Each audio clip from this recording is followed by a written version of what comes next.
นี่ตัวแรกของเฮานี่ที่แรกว่าสิบัวทับไปเนาะเพราะว่าห้อยจักเห็นแต่มุมๆทับไปเลยถือหัวผู้ดีทุกคนเลยเอาปานตัวที่สอง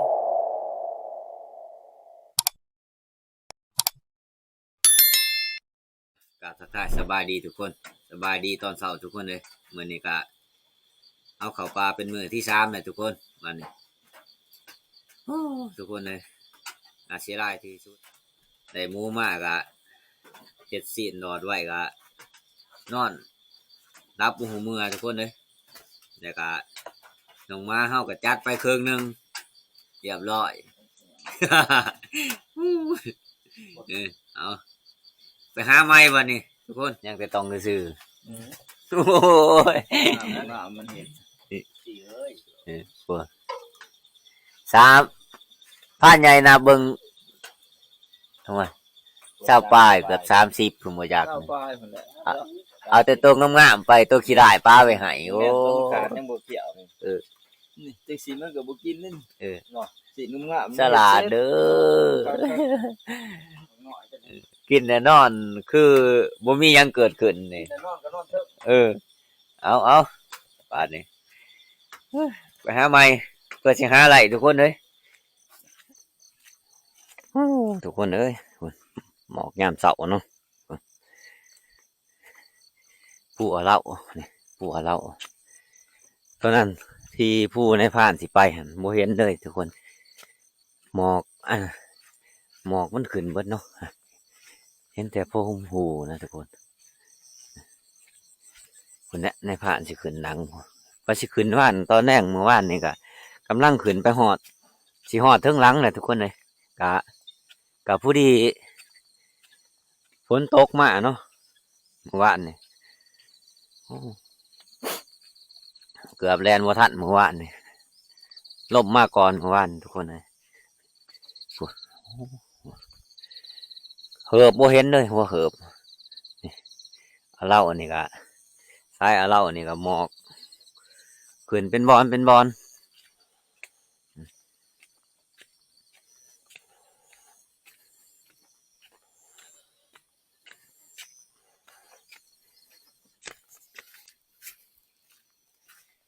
ไปหาไม้ก่อนบาทนี่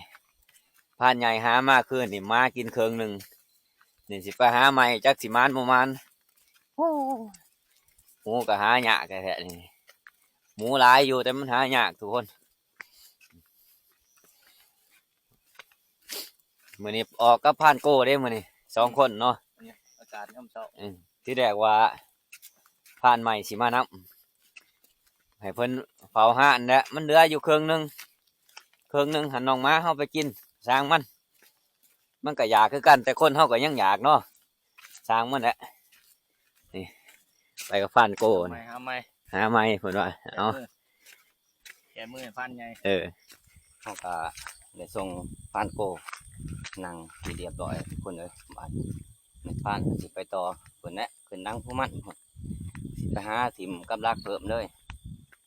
ตามมันในรังหนึ่ง2 รังก็เอาทุกคนเลยเมื่อวานนี่ก็เก็บมาคืนรังหนึ่งเนาะเพราะว่ามันเป็นได้ไปคนก็เห็นยังมากอ่ะมาเข้าไปเหยียบคนก็เลยเก็บมาเนาะแล้วก็จิไปหาถิ่มมันใหม่อีกมันว้าทุกคนเดี๋ยวไปทางพุ่นหันเป็นทางเซนหวนเนาะทุกคนเนาะทางอันนั้นทางตะพานทางนั้นอ้ายหมอขึ้นทุกคนผู้เป็นสันเนาะผู้สูงนั่นคือสีเป็นผู้อันฝากเบื้องนั่นทุกคนเลยเนาะสายผู้หมอขึ้นเพราะว่าฝนตกแห้งขึ้นนี่ทุกคนเลยนี่ทั้งนี้ผู้นำเต่าทั้งนี้ส่วนเฮาก็สิขึ้นนี่แหละผู้มันของเฮานี่แหละเวลามันนี่ก่อนแต่ขึ้นเมื่อนี่ขึ้นเมื่อไรเนี่ยทุกคนนี่ขึ้นเมื่อไรวันนี้มันหกแต่กับคอไม่ไพ่ร้ายปูนเขาจะโค้งไปขึ้นบนต่ำๆเขาจะขึ้นมาหัวมันโน่นนี่เลยมันได้ขึ้นเฮิงแล้วแต่ละปีก็บ่เคยขึ้นออกนี่ปีนี่ คืนผู้มั่นบ่อยทุกคนเลยโอ้หัวก็นอนสบายดี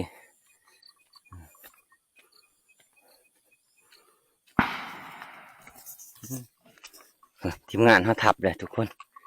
ทีมงานเขาทับเลยอยู่เทิงสงสัยผ่านแหน่เนาะทับอยู่เทิงเพราะว่าเพื่อนว่าเพื่อนสิมาอยู่นี่ทุกคนเลยจะเป็นทับอีหยังเนาะ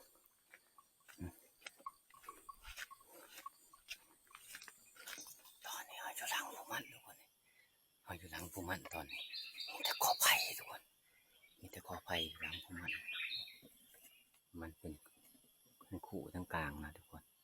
ส่วนนี้ก็เป็นจ่ายเนาะส่วนทางนี้ก็เป็นจ่ายเนี่ยเอาสิไปจอดไปเลย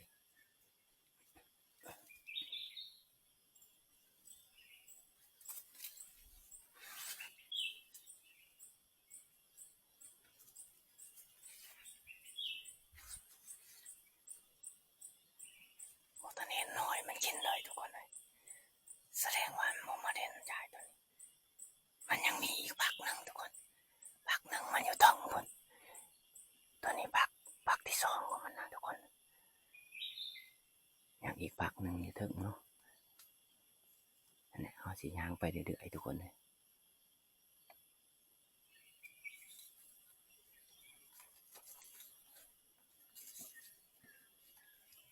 ปกตินี่มันจะเด่นอยู่จ่ายนะทุกคนจ่ายไม่ได้ขึ้นหึงเลยไม่มันสูงพอทุกคนพอพวกหางผัวสองตัวพวกหนึ่งใกล้ๆนึงทุกคนเลยในผ่านไม่ได้ทับมันยันมันนั่นเนาะ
เรียบร้อยทุกคนหับกันทุกคนหับกันผ่านแป้วบนเหตุก่อนแลนมาในผ่านหับอยู่นี่เรียบร้อยในผ่านยิงหัวมันนะทุกคนนี่โอ้หัวขาดเลย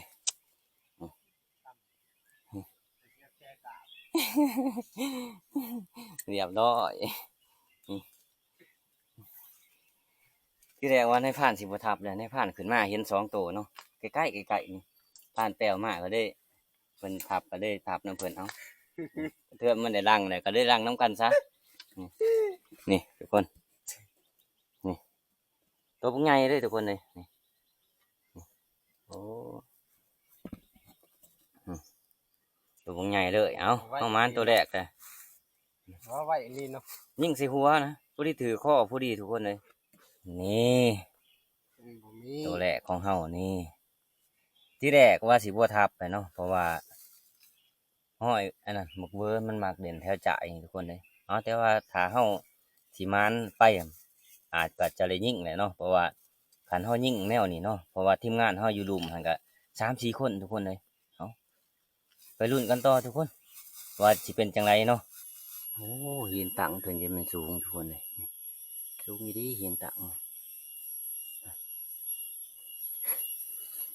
ก็สิมีสัญญาณโทรศัพท์ทุกคนเลยห้อยหมูก็มีแต่ห้อยเก่าๆทุกคน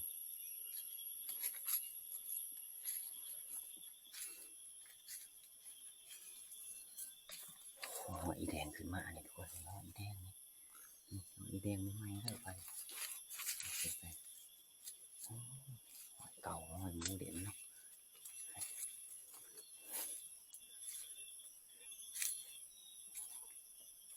ว้าว คอนโดตัวนี้ทำมาสูงแท้อยู่ฝุ่นตักหนึ่งอยู่ผีตักหนึ่ง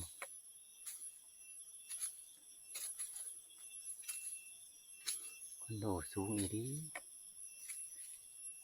2 ตักผีตักหนึ่งตัวละตักหนึ่ง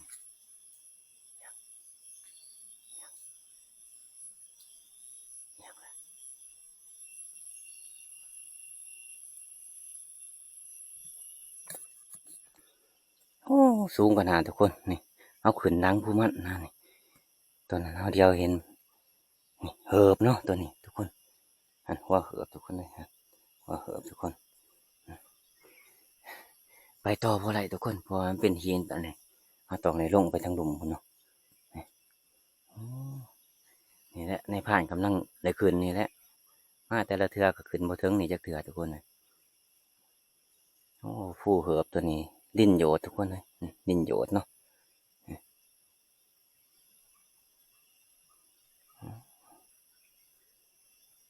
ฉันเหิบไปพุ่นเลยมันนี่แดดทุกคนไปเรื่อยๆมันนี่ว่าห้อยมันหันได้นะห้อยมันแทนนี่ทุกคนห้อยบอกเวอร์มันเที่ยวตามห้องหินเนาะแต่ในผ่านโมทิมเนาะกระลักกับลักอยู่นี่เพราะว่าขี้ขานขึ้นมามันสูงโผล่ทุกคนเลยวันนี้สิลงไปลุมของคือเขาเห็นแดดมานี่ทุกคนเลยนั่งเห็นแดดออกมานี่เพราะว่าเมื่อแรกนี่ก็หาเลาะเต็มที่ทุกคนเลยเพราะว่าคืนนี่ฝนตกแห้งเบิดคืนเนาะออกไปใช้บ่ไรเลยทุกคนเมื่อคืนนี่ว้าทำหมูมาเด่นอยู่หน้าพานี่ทุกคนเลยนี่จะห้อยมาเด่นเลยนี่จะห้อยเก่ามันเนาะหมูมีห้อยใหม่แสดงว่าหมูนี่บูอยู่แถวนี่ทุกคนเลย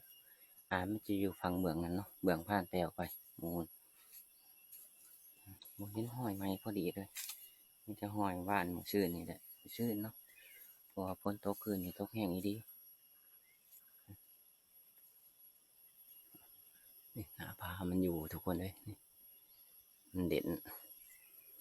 ทีมกำลังกับขี่ขานขึ้นมายามไปต่อย่างไปเรื่อยๆนะทุกคนเลยคนเนี่ยเลาะลงจ่ายเลยผ่านแปลวเพื่อนว่าไปรัดกันอยู่ว่าผู้เบื้องนั้นเรียบร้อยทุกคนตัวที่2เหมือนห้างผัวพุ่นตัวหนึ่งแรงถึงต้นไม้ใหญ่ว่าสิบว่าทับเลยทุกคนเลยสวยเลยเนาะจะได้ทับเอาตัวหนึ่งคือต้นไม้ใหญ่ทุกคนเลยเอาเก็บตัวนี้ไว้ก่อนยันไปโอ้คือสิไปว่าไหลเนี่ยมุนสาธิเลยทุกคนเลยง่วงใหม่ก็ฮักลงมาใส่ก่อนโอ้โอ้มุนจนมุ้ยมุนกินเลยแห่เลยทุกคนผ่านแป้วเพื่อนกะทับวงหนึ่งนี่จักเพื่อนทับอีกอย่างเนาะนี่ก็แน่ผ่านเองอะจักเห็นแต่มุมทับไปเลยถือหัวผู้ดีทุกคนเลยเอามาตัวที่2ของในผ่านในมือนี้เนาะ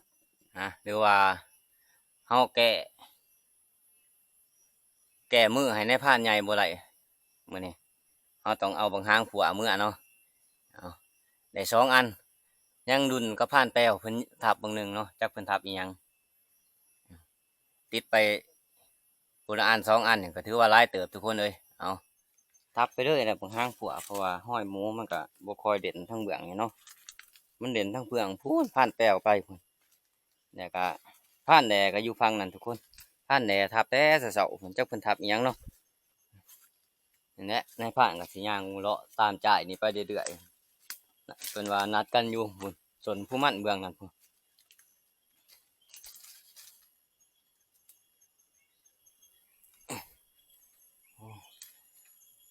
ถ้าเฮาขึ้น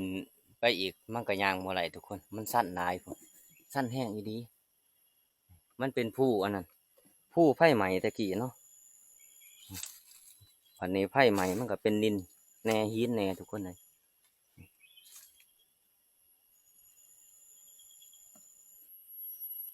พี่ทุกคนหมูมาเด่นอยู่พังนี่พี่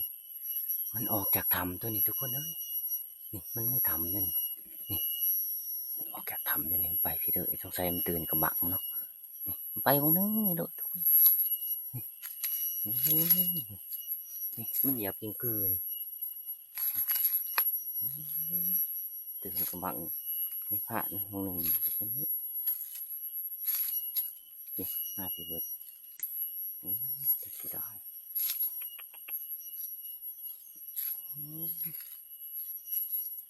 ดูมาขังเบิดทุกคนเลยถ้ามันจะไปใส่ทีมบักขี้ขานไว้ก่อนทุกคนจาก3 หลังเนาะเทิมมันได้สวยเลยหาว่ามันมาอีกแถวหน้าทุกคนเลยเพราะว่ามันแล่นลงไปวงหนึ่งคนเอ้ยแต่สิได้มาบ่ทันมันแล่นดึมลงไปนี่เลยนี่ลงไปนี่เลยทุกคนในผ่านที่ทีมกำลังไว้ก่อนจาก2-3 หลังเนาะใส่3 อันพอบัดนี้และกับทับพุ่นนะเฮาพุ่นเนี่ยใส่แหว3 หลังกะเป็นเมื่อยทุกคนเลยมันใส่หยาเนาะมันเป็นหญ้าพามใส่หยาทุกคนเลยแต่ก็มันหาไม่ยากทุกคนนี่ทำมันทีในผ่านมาว่าสิใส่มันใส่หยาก็ได้บ่ใส่ก็เห็นมันเด่นเองบัดนี้ก็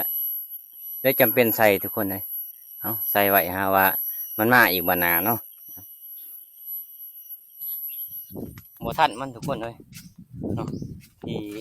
ต้องใส่พันเนี่ยทับมาเบอร์เนี่ยของเสาเนาะในพันขึ้นบ่ทันทุกคนว่าคนอยู่คนละภาคขางเนาะในพันกำลังไปกับผู้ที่เพิ่นทับก่อนโอ้เบิ่งมันลืมลงวันนี้พันทิ่มมาขี้คานไว้มีอยู่เป็น20ทุกคนเลยเอารอรุ่นคนนี้กับทีมงานเฮาเพิ่นทับเนาะทีมงานเฮากะบ่พอยังทุกคนเลยนี่แหละใส่มือหนึ่งช่องมือถือก็เลยมือหนึ่งช่องมือถือก็เลยนี่ทุกคนเลยคนตัวหนึ่งเนาะ2 แต้มในผ่านจัดไปเลยเอาเฮ้ยเมียนเครื่องสิกลับบ่นี่โอ้เฮาฟังเบิ่ง2-3 มื้อนั่นแหละจังว่าสิกลับแหละเฮาสิเอาบักทอกไรมื้อแลงเอาทุกคนทีมงานเพิ่นสิกลับก่อนเนี่ยก็6 คนเนาะเพิ่นสิกลับก่อนกลับแล้วบ่คือบ่ยิงหมู่โอ้ยยิงอยู่ได้เรียกกักเลยลงมาก่อนโอ้บ้านป่าเพิ่นสิมื้ออีดีบ่เมื่อแล้วเลยเมื่ออีดีจะอยู่หันมานเด้อแหะบ่ไปเอาบ่หมูข่อยยิงบ่แล้วสารักอยู่งั้นเด้มา กำนาผู้ลังมันครับมันเอาเตาก่อนเด้อตัวเอาอีเวอร์นะเดี๋ยวจะเอาไปตากรอกโอเคให้โชคเด้อพันใหญ่เด้อเจ้าอยู่ต่อให้โชคให้มันไปพันท่องแท้คือกันกำนาผู้ลังทีมงานเพิ่นก็กลับเบิดแล้วบัดนี้ทุกคนเอ้ยบัดนี้ในพานก็กำลังมาเอาแนวกินข้าวก่อนไปนำกันให้มันเผาแล้วก็มาเนาะแนวกินก่อนทุกคนนะ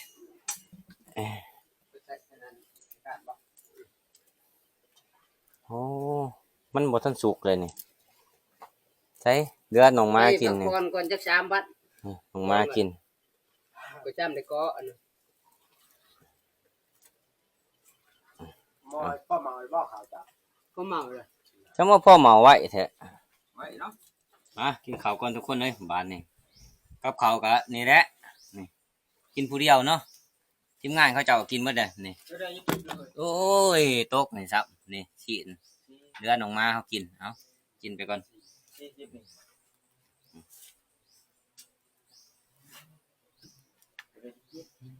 กินผู้เดียวบ่แซ่บเพิ่นเอ้ย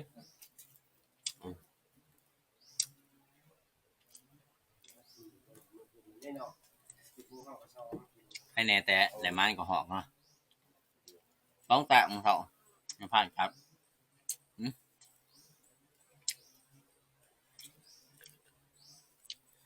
กินข้าวกินน้ำแล้วก็ไปหาทีมมากินข้าวต่อทุกคนเลยมันหัว ทงผ่านป่าบ่นี่โอ้ยสงสัยเพิ่นดื่มเด้อนี่แล่นนี่ดื่มทั้งแล่นดื่มทั้งทงทุกคนในบาทนี่โอ้เจ้าเพิ่นสิฮอดใส่เนาะน้ำกับบ่ทันเดียวแนวนี่พุ่นแหละถ้าเพิ่นกลับมาเอาเองพุ่นเนาะถ้าเพิ่นบ่กลับมาก็สิได้เอาเมื่อให้เพิ่นคือเก่าน่ะทุกคนเลยนี่โอ้ยจักเพิ่นฝ่าวอีสังเอารอถ้าเพิ่นมาเอาคันว่าเพิ่นบ่มาเอาเฮาก็สิเอาเมื่อบ้านโอ้ย เจ้าหาเสื้อกระสอบข่อย ว่าสิเอาเมื่อให้อยู่คันจะบ่มาเอา สร้างข่อยลืมข่อยก็เลยมาเอา คันสิน้ำก็บ่ได้ยินดีมันใกล้แล้ว ใกล้แล้ว คืออย่าว่าคิดฮอดนะ ก็คิดฮอดหั่นแหละมันหันเฮ็ดจะได้คนมันได้3คืนแล้วเอาง่ายกำลังมันเบิดแล้ว เอาโอกาสหน้าเด้อบัดนี้เด้อ โอเค เอาผ่านเที่ยงกับผ่านใหญ่เพิ่นก็สิไปถิ่มกับลักไว้เนาะเพื่อมาเฮากลับมาเฮาก็บ่ได้ไปเบิ่งเนาะเพราะว่าเฮาถิ่มกับลักแล้วเฮาก็สิไปพูนไปจ่ายเซ่พุ่นทุกคนเลยทำพี่ดอกพุ่นเนาะที่ผ่านคำก่อนเพิ่นนี่ก็คิดฮอด3 ลบเลยนี่กลับไปกลับมาก็เลยบ่ได้เมื่อจักเทื่อทุกคนเลยนี่ไปวงนึงกลับมาอีกเด้อสิลืมอีหยังอีกบัดนี้ บ่ได้ลืมหยังดอก โอ้ คิดฮอด เนาะเอา แม่น หมดยันขึ้นนึงบ่ กินข้าวกินน้ำแล้วก็นายพรานก็สิขอตัวพักผ่อนก่อนทุกคนเลยบาดนี้ที่ทีมงานพรานคำก่อนเพิ่นก็เมื่อแล้วเนาะนี่เนื้อที่แบ่งกันเพิ่นก็เอาส่วนหนึ่งส่วนนายพรานก็เอาส่วนหนึ่งเนาะเอาแบ่งกันกินทุกคนเลยเนื้อออกมากินเนาะ หมดบักกระไดหนึ่งเครื่องต่อเครื่องถือว่าเฮาไปดัดเสามื้อนี้ทุกคนมานบักหางผัว2 ตัวเนาะได้ผ่านมานทุกคนเลยแล้วก็นี่แหละถ้าผ่านใหญ่กับผ่านเที่ยงมาแล้วก็สิย้ายทับทุกคนเลยแล้วก็ก่อนอื่นก็ในผ่านก็สิขอปิดคลิปไว้ซ้ำนี้เนาะทุกคนเนาะแล้วก็ขอบใจทุกคนที่เขามาติดตามและรับชมในผ่านเนาะแล้วก็เป็นกำลังใจให้ในผ่านเนาะขอบใจหลายๆทุกคน